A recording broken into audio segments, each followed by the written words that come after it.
성경의 수업을 걷다. 오늘은 사사기 15장입니다. 결혼식 잔치에서 있었던 일로 단단히 화가 났던 삼손이 어느 정도 시간이 지났을까요? 밀을 거둘 시기에 다시 아내를 찾아갔습니다. 그러나 그의 아내는 이미 다른 남자의 아내가 되어 있었고 이 역시도 삼손을 화나게 했습니다. 3절입니다. 삼손이 그들에게 이르되 이번은 내가 블레셋 사람을 해할지라도 그들에게 대하여 내게 허물이 없을 것이니라 하고, 즉 이제 블레셋 사람을 해칠 정당한 명분을 얻었다는 것입니다. 그러면서 둘러 나가서 여우 300마리를 잡아 2마리씩 꼬리를 묶고 그 꼬리에 횃불 하나씩을 달아서 추수 중이었던 블레셋 사람들의 밭과 가수원에 보내 모두 태워버렸습니다. 자, 여기서 우리는 그가 어떻게 순식간에 여우 300마리씩이나 생포할 수 있었는지 알 수 없습니다. 그러나 확실한 것은 이 일이 그에게는 별로 어려운 일이 아니었던 것 같아요. 사사기 성경 기자 역시 8개의 동사를 사용해서 삼손의 행동을 설명했습니다. 그가 들판으로 나갔다, 여우를 붙잡았다, 여우를 취했다, 여우 꼬리를 묶었다, 회를 매달았다, 회에 불을 붙였다, 여우를 보냈다, 곡식을 태웠다.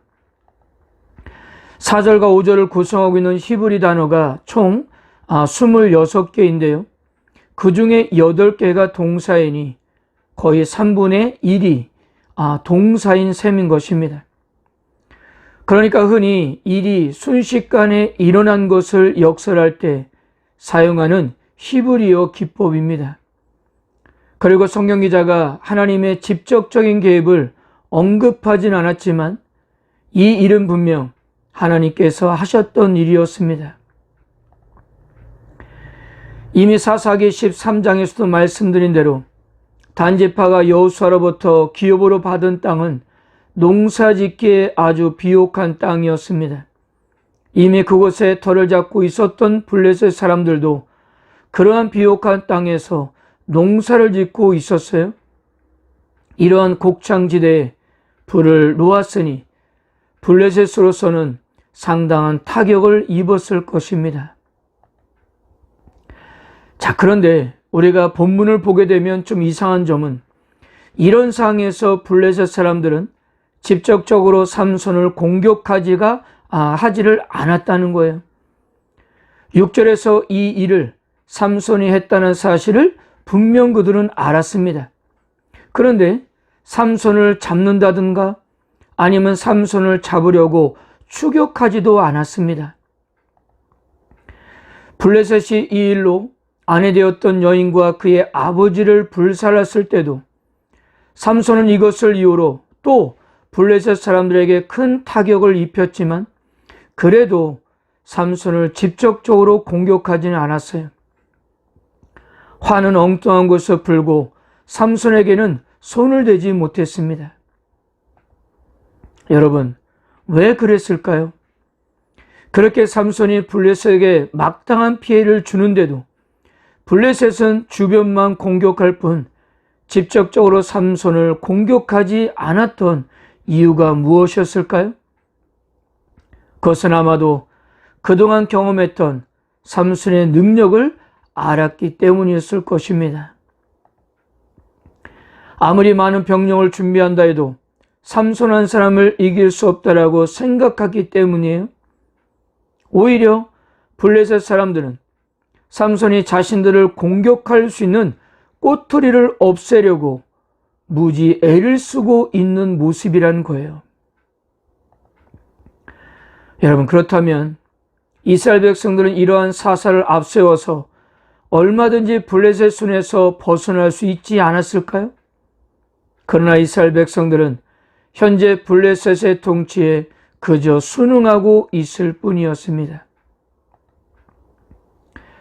블레셋 사람들은 자신들의 손에서 삼손을 잡을 수가 없으니까 같은 동족인 유다 지파를 이용합니다.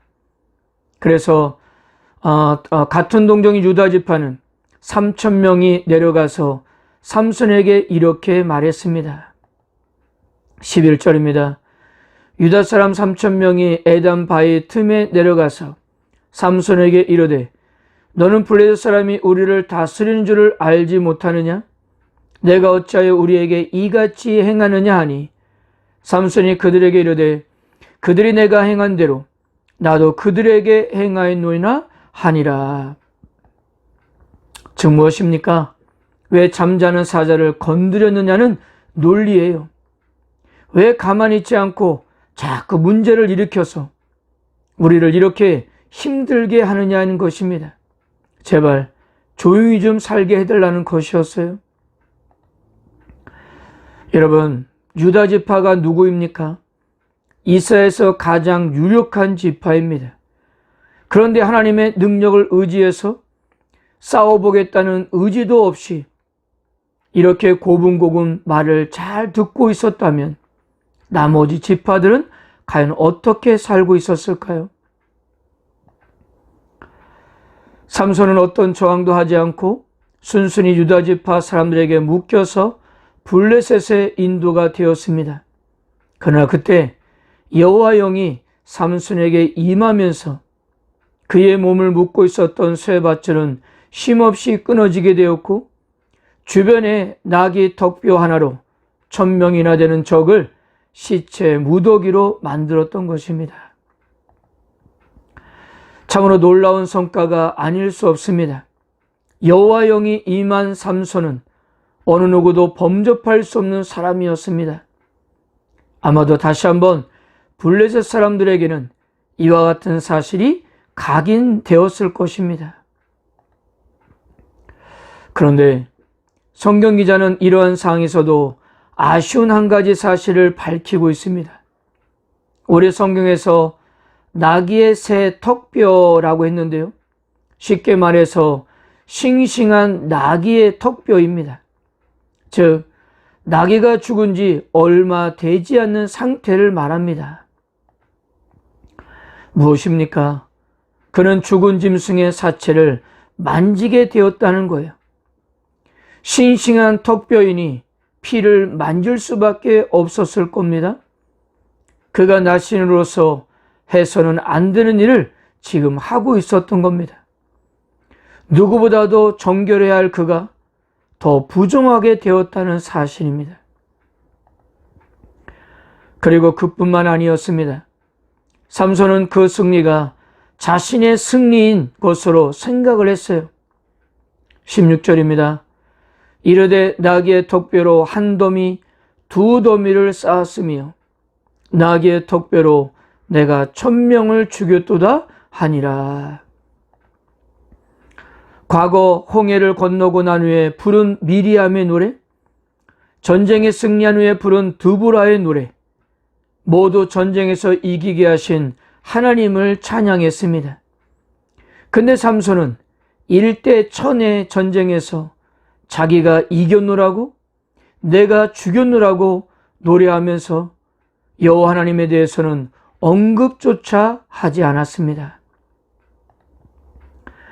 그저 피가 뚝뚝 떨어지는 죽은 나귀의 턱뼈로 자신의 용맹스러움과 힘을 과시할 뿐이었어요. 그리고 이것을 스스로 기념하기 위해서 그것을 라마레이, 즉 턱뼈의 언덕이라고 그렇게 이름을 불렀습니다. 그런데요, 이런 삼손이 하나님을 찾을 때가 언제였는지 아십니까? 격렬하게 싸움을 한 후에 너무 목이 마르니 물 좀 달라면서 여호와 하나님을 찾았던 것입니다. 사사기 성경 기자는 삼손이 하나님께 부르짖는 것과 이스라엘이 하나님께 부르짖는 것을 구분하기 위해서 각기 다른 동사를 사용했어요. 이것은 바로 삼손이 이스라엘의 구원을 위해서 부르짖는 것이 아니라 단순히 개인적인 이유로 부르짖고 있음을 보여주기 위해서입니다. 그래도 하나님께서는 그에게 물을 쏟게 하셨고 그 샘을 에낙고레라 그렇게 부르게 했습니다. 여러분, 삼손은 그래도 하나님께서 세워주신 사사였습니다. 그런데 그런 사사가 하나님을 찾는 오직 한 가지는 자신의 욕구를 채우기 원할 때뿐이었다는 거예요. 이것은 당시 이스라엘 백성들의 모습이었습니다. 자기들이 무엇인가가 아쉽고 궁핍해야 그제서야 하나님을 찾았어요. 하나님을 예배하거나 영광 돌리기 위함이 아니라 단순히 자신들의 필요를 채우기 위함이었습니다. 당시 가나안 사람들이 우상들에게 바라는 기대를 이스라엘 백성들이 지금 하나님께 하고 있었던 것입니다. 방금 보신 대로 블레셋과 싸움에서의 승리는 온전히 자신이 이룬 양 스스로 자아자찬했습니다. 승리를 가능케 하신 하나님께는 전혀 시선을 돌리지가 않았어요. 그런데 자기가 당장 목말라 죽게 되었으니까 그제서야 하나님을 찾고 있는 거예요. 자, 우리가 그리고 오늘 본문을 통해서 또 한 가지 우리가 좀 생각해 볼 수 있는 것은 삼손이 다른 사사들과 다른 한 가지가 더 있습니다. 다른 사사들은 이방인의 압제에서 이스라엘을 구원하고 공동체가 평안하도록 했는데요.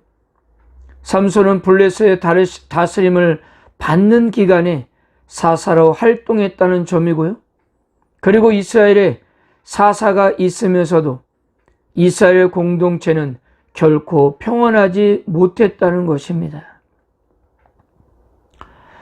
사랑하는 성도 여러분, 어제도 말씀드렸지만 삼손을 통해서 얻은 결과가 이렇다 해서 그가 하는 행동을 모두 정당할 수는 없는 것입니다. 그는 여전히 나신으로서 구별된 삶을 살지 못했기 때문이에요. 그럼에도 불구하고 하나님께서 은혜를 베푸셨습니다. 이건 역시 하나님께서 그의 행동을 정당하게 인정하신다는 말이 아닙니다.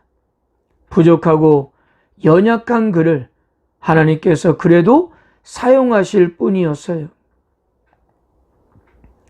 사랑하는 성도 여러분, 부정한 방법으로 1000명을 죽이고 10,000명을 죽이고 그것보다 더 큰 성과를 낸다 해도 그것을 하나님께서 기뻐하실까요?